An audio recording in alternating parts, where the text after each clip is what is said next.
Peut-être que vous faites partie des plus de 4 millions de spectateurs qui ont déjà vu l'amour ouf, et ben peut-être qu'il est temps de passer à l'amour pas ouf. On s'emmerde. Tu veux pas qu'on aille à la plage des culs nus?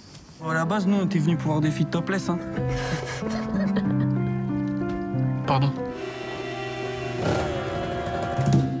Qu'est-ce que t'as fait avec la moto? Quand on est sorti, la moto était plus là. Je suis mort, putain!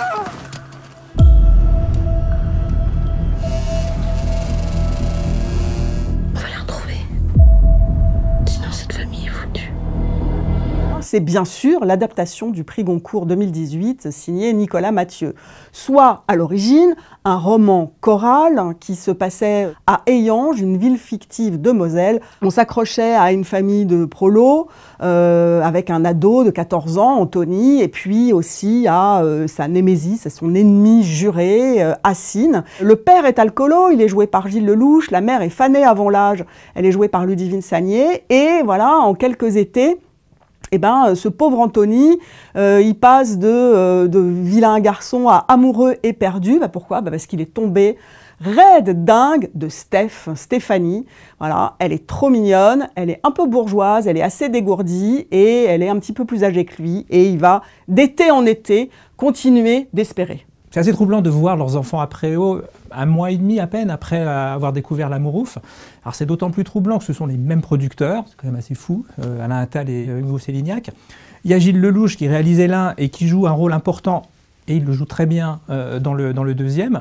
Il y a un rôle très important de la musique aussi dans les deux films, où il y a vraiment, c'est une musique qui marque l'époque, alors 13 années 80 dans l'amour ouf, plus fin des années 80, début des années 90 dans leurs enfants après eux. On ne peut pas ne pas comparer les deux films, mais il faut bien reconnaître que la comparaison est très cruelle pour Gilles Lelouch, réalisateur. Tout ce qu'on n'arrivait pas à faire, Gilles Lelouch dans l'amour ouf, les frères Boukerma le réussissent magnifiquement dans leurs enfants après eux. Notamment la dimension sociale du film.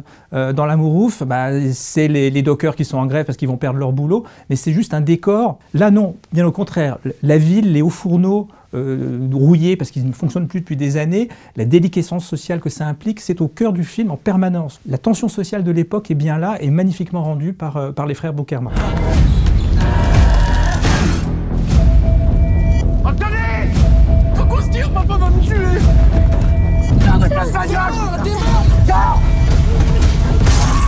Je vais me casser. Je vais aller à Austin, au Texas. Ce qui relie aussi les deux films, c'est une certaine vision de la violence. La violence sociale, c'est-à-dire celle que subissent les personnages, c'est vraiment une ronde d'humiliation et de honte. C'est très très marqué chez tous les personnages. Et puis la violence tout court, l'ultra-violence même. Voilà, les pères sont violents et toute la question c'est de savoir si leurs enfants le seront après eux. J'ai un regret, je trouve que le personnage de Hassine est un personnage un peu sacrifié. Tous les curseurs ont été poussés et donc ce qui était voilà, une dérouillée que lui mettait son père devient un acte quasiment de barbarie.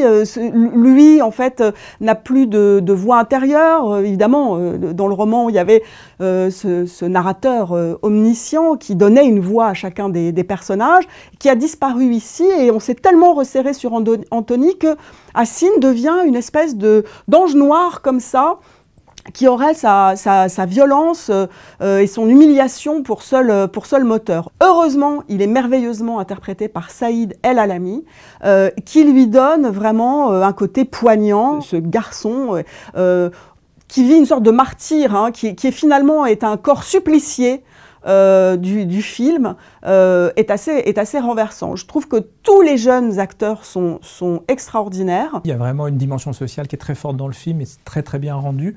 Et moi, ce que j'aime beaucoup, c'est que ça n'oublie jamais le romanesque. On est vraiment, voilà, les frères Boukerma n'oublient pas qu'ils proviennent d'un roman qui était quand même très bien écrit, assez prenant.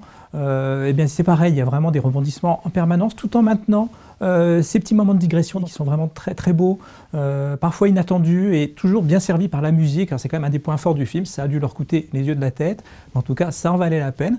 Il y a les tubes, je pense qu'a adoré, qu'a écouté Nicolas Mathieu quand il était jeune, mais il y a aussi de la chanson plus variétoche, quoi, plus populaire et qui fonctionne très très bien. Un des plus beaux bals des 14 juillet que j'ai vu au cinéma avec voilà, un slow sur du Francis Cabrel. Alors moi j'aime pas beaucoup Francis Cabrel et là la scène elle est super belle, voilà, ça révèle que voilà, dans les chansons parfois qu'on peut ne pas aimer, il y a quand même une espèce de vérité des sentiments, une espèce de de communion universelle qui peut passer par cette chanson et qui est très très communicative dans cette séquence-là. Et puis bon, un film qui se termine sur le générique final par Born to Run de Springsteen en intégralité, c'est forcément un bon film. Leurs enfants après eux, ils feront mieux que les pères, c'est très bien.